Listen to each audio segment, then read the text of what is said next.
The 1960s were home to many fierce battles in the automotive industry, but few were as legendary as the Pony Car War that led to the creation of one of the most iconic Chevrolet cars ever produced. A car that is synonymous with performance, and one that has become a signature of American pony cars. Today we'll be covering the legendary first generation Z28 Camaro. But first, a quick message from this video's sponsor, Car Vertical. Car Vertical is an online vehicle history platform that allows you to pull back the curtain and truly see what the potential car you might be purchasing is hiding. For example, let's say you found a killer deal on a used Rolls-Royce on Facebook Marketplace that just seems a little too good to be true. Well, in seconds, you'll be able to put the VIN number of a car in and get a super detailed report in return that shows you all the things that you would want to know before buying a car like that, such as owner history, real mileage calculations, accident history, and even an overall list of factory options. So if you're looking to buy a car soon and want to save on the headache, then go to the link in the description below to save 10% on your first Car Vertical vehicle check by using the code RARECARS. And thank you to Car Vertical for sponsoring this video. With the creation of the Ford Mustang in 1964, a new market for sports cars was born. A style that resembled more of a coupe or sedan over the two-seater Corvette and Shelby Cobra, but one that still had performance in mind, with a more tossable suspension setup and yet still a smaller overall size than the bulkier full-size muscle cars. This new breed of sports car would be dubbed pony cars. Yet these pony cars would still retain the high horsepower V8s from the muscle cars that everybody loved. And funny enough, initially General Motors thought that pony cars themselves were kind of a fad when the Mustang first became relevant. But once it sold over 500,000 cars in its first year, GM knew they messed up big time and had to act fast with the creation of the Camaro in 1967. Design work hastily began on the Camaro, and while the Camaro was given its designing and engineering at first, one interesting thing to note that not many people know was that from inception, the Camaro was actually designed to borrow lots of parts from the Chevy Nova, as that was the volume seller, which meant that they would be able to share overall suspension and lots of chassis components to keep costs down for GM. And when it came to the actual design of the Camaro itself, many hands took part in creating the signature Chevy, including the Camaro's chief designer Henry C. Haga, as well as Chevrolet and Pontiac executive designers Charles Jordan and Irvin Rybicki. A majority of the drawing board work and clay modeling was done from Harry Haga's Chevrolet Studio 2, which was the same studio that helped design the 1965 Corvair and the new C3 Corvette, and the styling of the Supernova show car, which all contributed to the design of the Camaro. So clearly, from a design perspective, the Camaro was in very good hands. The GM design theme in that era could be described as fluid design because of their interesting techniques that they employed to get such great shapes out of their cars. Their theory in essence was to build a wireframe and bend it to the car design that you want, and then to stretch a canvas over it and blow compressed air into that body under the canvas so you get very smooth and natural looking lines, which gave the Camaro a very different look to separate it from the initial Mustang, which was a bit more squared off and stiff appearing in its first iteration. And on September 29, 1966, the Chevrolet Camaro was officially born. The first year the Camaro came out for sale for 1967, and it came with multiple options and engine combinations, including a convertible, a hardtop, the RS, the SS, and Z28 packages that included engines spanning from a 230 cubic inch straight 6 all the way up to a 396 cubic inch big block V8. However, today we're talking about the Z28s, which are an extremely special version of the first generation Camaro. With just 602 of them built in the first year, these were built to compete and win in sanctioned road racing events such as the SCCA's Trans Am series, with its high-winding, small cubic inch, 302 cubic inch motor. Now I know what you're about to say. Hey, Chevy never made a 302. That was Ford's engine. Well, listen to this. At the time the Camaro was released, manufacturers had sort of an unofficial horsepower war. Only a decade prior, 300 horsepower was only for a handful of cars. But by 67, 300 horsepower was commonplace in a lot of bigger cubic inch motors.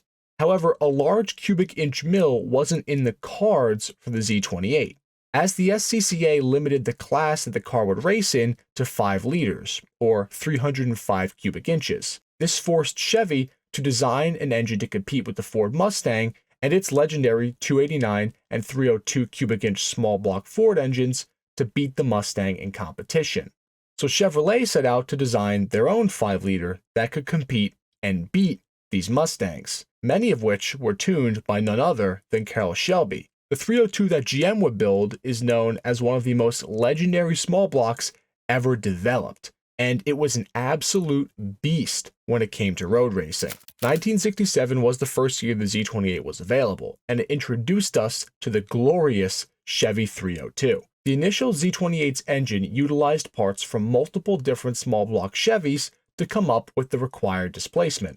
It utilized a 327 or 350 cubic inch Chevy small block, which would have had a 2-bolt main as the base, and effectively a crankshaft from a 283, which would give it a displacement of 302.4 cubic inches. What made this design so special, though, was the over-square engine design, because it had a 4-inch bore and a 3-inch stroke. This short stroke, combined with the hot cam that was in the engine, allowed it to rev to well over 7,000 RPM, which was almost unheard of in a time when the bigger displacement motors were barely able to touch 6,000 RPM. To handle this high RPM redline, the 302 was given a fully forged steel rotating assembly that included pistons which bumped compression to an impressive 11-to-1. The cylinder heads were also ported and given larger valves with a 202 intake and a 1.6 exhaust to help aid with the accelerated airflow from this new engine.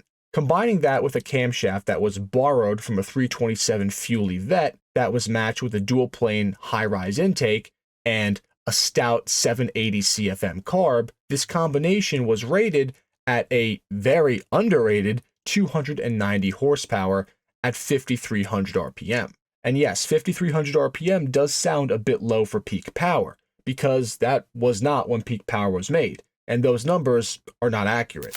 At full blast, screaming up to about 7,000 RPM, these 302s could make much closer to 400 horsepower, which is nearly 100 horsepower more than their factory rating.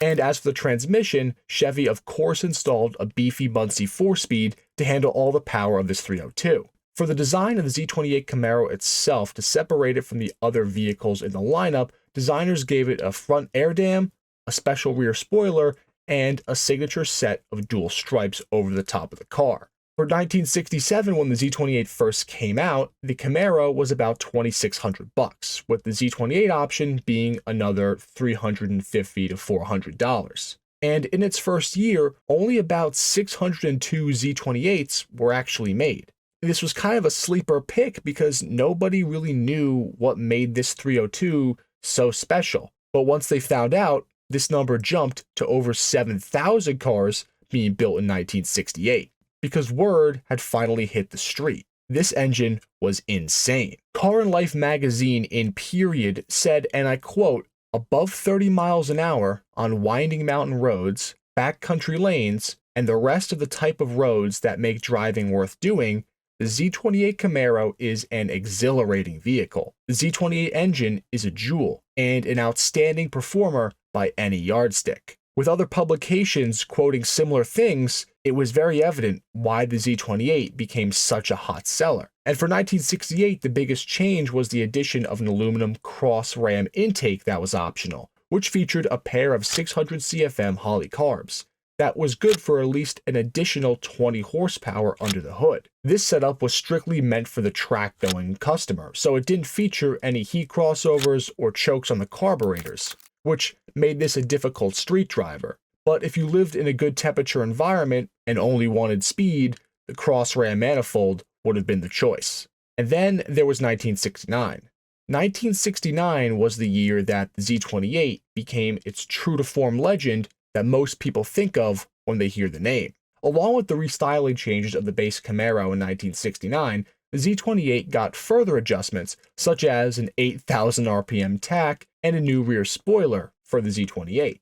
And by this time, the Z28 was all the rage, and Chevrolet sold over 20,000 of them in the 1969 production year. Internally, the 1969 Z28s had some changes, with all of these engines now being referred to as the DZ302. They got a new 4-bolt main design and were overall basically a stronger version of the prior 67 and 68 engines, but they effectively output the same power. At its peak performance, the Z28 Camaro in 1969, with its single 4-barrel carb setup, was capable of a top speed of 133 miles an hour, a 0 to 60 time of 7.1 seconds, and a quarter-mile time in the mid to high 14s, which are very impressive stats for a very small cubic inch V8 like this. But again, this was not a straight line monster. This was a high-winding car built to run in the turns, that when paired to an aggressive rear gear ratio could really throw you back in your seat through the twisties.